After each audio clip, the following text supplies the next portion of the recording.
கற்றது உலகளவாகவும் கல்லாதது கைமண் அளவாகவும் இருக்கட்டும்.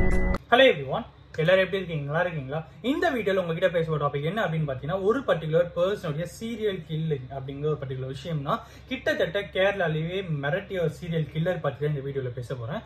அந்த சீரியல் கில்லரோட வயசு என்னவா இருக்கும் அப்படின்னு பாத்தீங்கன்னா, ஒரு 10 வயசு, 20 வயசு, 30 வயசு, 40 வயசுன்னு கேட்டீங்கன்னா டெஃபினட்டா இல்ல, 68 வயசு. ஸோ 68 வயசுல அவர் பண்ண விஷயம் என்ன அப்படின்னு பாத்தீங்கன்னா, 4 பேரை கொலை பண்ணியிருக்காரு. அந்த 4 பேரும் வந்து விமன். அந்த 4 பேர்ல 3 பேர் விமன், ஒருத்தர் வந்து மென். ஸோ இந்த 4 பேரை கொலை பண்ணதுக்கான காரணம் என்ன அப்படிங்கிற எல்லா விஷயங்களும் தான் இந்த வீடியோல வந்து உங்ககிட்ட பேச போறேன். அண்ட் அப்கோர்ஸ் இந்த விஷயம் வந்து இப்போ சடனா நடந்தான்னு கேட்டீங்கன்னா கிடையாது. இது வந்து ஒரு கிட்டத்தட்ட 20 வருஷமா நடந்துட்டு வந்துட்டு இருக்க விஷயம். 2004 பேசிக்கலா அந்த பர்டிகுலர் நபர் வந்து இப்போ வயசு 68. ஒரு 20 வருஷத்துக்கு முன்னாடி அவர் வந்து ஒரு லேண்ட் புரோக்கர். இன்னைக்கு ஒரு லேண்ட் புரோக்கர் தான், லேண்ட் புரோக்கர். ஓகேங்களா? அவர் என்ன பண்றாரு அப்படின்னு பாத்தீங்கன்னா, ஒரு விமன் வராங்க. சரி, டீல் பண்றாங்க எல்லாமே வந்து விமன். அப்புறம் வந்து அந்த விமனும் ஏஜ் ஃபேக்டர் பாத்தீங்கன்னா ஒரு 40-56 வயசுக்குள்ள இருக்கிறவங்க விமன் தான் வந்து டீல் பண்ணுவார். ஸோ 40 வயசுல 2004 ஒரு பர்டிகுலர் விமன் வராங்க. அவங்க வந்து அவங்களோட லேண்டை விற்கணும் அப்படின்ட்டு வராங்க. ஸோ அப்படி வரும்போது இவர் என்ன பண்ணாரு அப்படின்னு பாத்தீங்கன்னா, அவங்க கிட்ட அந்யூன்யமா பழக ஆரம்பிக்கிறாரு. அவங்களோட ரிலேஷன்ஷிப் க்ளோஸ் ஆகுது. அண்ட் நான் என்ன சொல்ல வரேன்னு உங்களுக்கு புரிஞ்சிருக்கும்னு நினைக்கிறேன். ஸோ அந்த மாதிரி ஒரு ரிலேஷன்ஷிப்ல இருந்துடுறாங்க. ஸோ அதுக்கப்புறம் அந்த ரிலேஷன்ஷிப் மேல அவருக்கு இன்ட்ரெஸ்ட் இல்லை, பட் அந்த ப்ராப்பர்ட்டி மேலதான் அவருக்கு இன்ட்ரெஸ்ட். சில ஏக்கர் நிலப்பரவர்க்குள்ள ஒரு வீட்டை வந்து வித்து தரணும்னு சொல்றாங்க. இவர் வித்து தர்றாரு. ஸோ அது வந்து டைரக்டா இவர் இன்வால்வ் ஆகாம வேற ஒருத்தர் மூலியமா கனெக்ட் ஆகி அந்த இடத்த வந்து வித்து கொடுத்துடுறாரு. ஸோ அதுல வர அமௌண்ட்டை இவர் எடுத்துக்கிறாரு. இங்கதான் ட்விஸ்ட். என்ன பண்றாருன்னா, அதுக்கப்புறம் அந்த பர்டிகுலர் விமனை கொலை பண்ணி இவரோட வீடு அங்க, இது எல்லாமே நடக்குது கேரளால, லைக் பாலக்காடு, கோட்டயம் அந்த ரேஞ்சில் நடந்த விஷயம். அங்க இவரோட வீடு வந்து ஒரு 2-3 ஏக்கர்ல இருக்கிற ஒரு வீடு. ஃபுல்லா மரங்கள் அது இதுன்னு இருக்கும். நடுவில் ஒரு வீடு, கேட்டு, இந்த மாதிரியா ஒரு வீடு. ஸோ அங்க வந்து இவர் அந்த பாடி வந்து எரிச்சிடுறாரு. எரிச்சிட்டு மிச்சம் மீதி இருக்கிற எலும்புங்களை அங்கங்க புதைச்சிடுறாரு. அவங்களோட ஹேண்ட் பேக் அது இதுன்னு சொல்லிட்டு எல்லாத்தையுமே என்ன பண்றாருன்னா ஒரு கிணறுல போட்டுடுறாரு. ஸோ 2004. ஸோ இந்த பர்டிகுலர் விமன் காணாம போயிட்டாங்களேன்னு சொல்லிட்டு மிஸ்ஸிங் சொல்லிட்டு போலீஸ் வந்து இன்வெஸ்டிகேட் பண்ணி தேடும்போது என்ன ஆகுது அப்படின்னு பாத்தீங்கன்னா, ஒரு நபர் வந்து லிங்க் ஆகுறாரு. அவர் யார் வந்து அந்த ப்ராப்பர்ட்டி வாங்கினவர் அப்படின்ற மாதிரி ஒருத்தர். ஸோ அவரை தேடி போலான்னு பார்த்தா அவருமே வந்து அன்எக்ஸ்பெக்டடா ஏதோ ஒரு மர்மமான முறையில இறந்து போயிடுறாரு. ஸோ அந்த கேஸ் அன்னையோட அப்படியே வந்து முடிஞ்சிருது. ஸோ அதுக்கப்புறம் ரீசெண்டா இப்போ திரும்பவும் 20 வருஷத்துக்கு அப்புறம் திரும்பியும் போயிட்டு அதே பேட்டர்ன்ல ஒரு விமன் அவங்க கிட்ட என்ன பண்றாங்கன்னா, இந்த மாதிரி ப்ராப்பர்ட்டி விற்கணும் அப்படின்னு சொல்லிட்டு போயிருக்காங்க.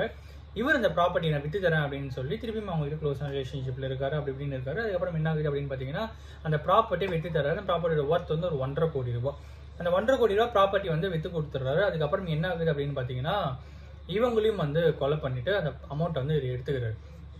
ஸோ திருப்பியும் இந்த கேஸ் வந்து ஸ்டார்ட் ஆகுது. யாரு செத்தாங்க அப்படின்னு பாத்தீங்கன்னா, அந்த பர்டிகுலர் பர்சன் யார்கிட்ட ப்ராப்பர்ட்டி வித்தாங்களோ அவங்கள கேப்சர் பண்றாங்க. அவரை பிடிச்சி என்ன பண்றாங்கன்னா, நீ எப்படி இந்த மாதிரி ப்ராப்பர்ட்டி வித் அப்படிங்கும் போது இந்த இன்வெஸ்டிகேஷன்ல இவர் வந்து உள்ள வராரு. இந்த புரோக்கர் மூலியமா தான் நான் உள்ள வந்தேன் அப்படின்னு சொல்லிட்டு. ஸோ இவரை கூப்பிட்டு இன்வெஸ்டிகேட் பண்ணும்போது இவர் என்ன சொல்றாருன்னா, ஃபர்ஸ்ட் எனக்கு எதுவும் தெரியாது, எனக்கு என்ன தெரியாது அப்படின்னு சொல்லிடுறாரு. பட் இவரோட பேங்க் டிரான்சாக்ஷன்ஸ் எல்லாத்தையுமே செக் பண்ணி பார்க்கும்போது ஃபிக்ஸட் டெபாசிட்ல 1.5 கோடி ரூபாய் போட்டிருக்காரு அப்படிங்கிறது வந்து தெரிய வருது. ஸோ அதுக்கப்புறம் அந்த 1.5 கோடி ரூபாய் எப்படி வந்ததுங்கிற அந்த பாயிண்ட் ஆஃப் வியூல இன்வெஸ்டிகேஷன் போகும்போது தான் அந்த கொலையை இவர் தான் பண்ணாரு அப்படின்றது தெரியுது. அண்ட் எல்லாத்துக்கும் மேல அந்த சம்பவம் நடந்து அடுத்து இதே பேட்டர்ன்ல எரிச்சு மிச்சம் மீதி இருக்கிற எலும்புகளை வந்து புதைச்சிட்டு அதையும் மிச்சம் மீதி இருக்கிற சில விஷயங்களை கிணறுல போடுறாரு. ஸோ 3 விஷயமாவும் அந்த உடலை வந்து பிரேதத்தை வந்து பண்ணிட்டு எஸ்கேப் ஆயிடுறாரு. ஸோ இந்த மாதிரியே பேட்டர்ன்ல 4 பேரை வந்து கொலை பண்ணிடுறாரு. இது இருக்க ஒருத்தர் தான், ஃபர்ஸ்ட் ஒரு லேடி, அப்புறம் அந்த ஜென், இப்போ ஒருத்தர், 3 பேர் தான் அப்படின்னு கேட்டீங்கன்னா இங்கதான் ஒரு ட்விஸ்ட். இந்த கேஸ் சம்பந்தமா இவர் வீட்டை இன்வெஸ்டிகேட் பண்ணும்போது, இவங்க வீட்டை வந்து சர்ச் பண்ணும்போது, கிணறுலாம் சர்ச் பண்ணும்போது அங்க ஒரு மண்டவோடு கிடைச்சிருக்கு. அந்த மண்டவோடுல அந்த மெட்டல் பல்லு வந்து 2 இருந்திருக்கு. ஸோ இப்போ ஒருத்தர் கம்ப்ளைண்ட் கொடுத்தாங்களே இறந்துட்டாங்கன்னு சொல்லிட்டு அவங்கள கூப்பிட்டு கேட்கும்போது எங்க வீட்டில் அந்த லேடிக்கு வந்து அந்த மாதிரி மெட்டல் பல்லாம் கிடையாது அப்படின்றாங்க. அப்போ இது வேற யாரோ ஒருத்தர் அப்படின்னு சொல்லி இன்வெஸ்டிகேட் பண்ணும்போது அவங்களும் இதே மாதிரி இடம் சார்ந்த விஷயத்துல தான் ஏமாந்து போய் செத்துருக்காங்க அப்படிங்கிறது வந்து தெரிய வந்திருக்கு. இப்போ இவர் அரெஸ்ட் பண்ணி ஃபர்தரா இன்வெஸ்டிகேஷன்ஸ் போயிட்டு இருக்கு. 4 பேர் தான் செத்தாங்களா, அதுக்கும் மேல யாரும் செத்துருக்காங்களா அப்படிங்கிறது இனிமேல் தான் தெரிய வரும் அப்படின்னு சொல்றாங்க. ஒரு பக்கம் கர்நாடகாவில் ஒரு பெரிய இஷ்யூ போயிட்டு இருக்கு. இப்போ கேரளாலையும் இதே மாதிரி ஒரு இஷ்யூ போயிட்டு இருக்கு தான் லிட்டரலி பெரிய ஒரு இஷ்யூவா இருக்கு. இதுதான் நீங்க நம்ம கிட்ட பேசணும் அப்படின்னு நினைச்சு இதை ஏன் பேசுறேன் அப்படின்னு பாத்தீங்கன்னா, நமக்கு வர கெட்ட நேரம் வந்து இதுதான் நான் வர கெட்ட நேரம் அப்படின்னு சொல்லிட்டு நம்ம கிட்டலாம் வராது.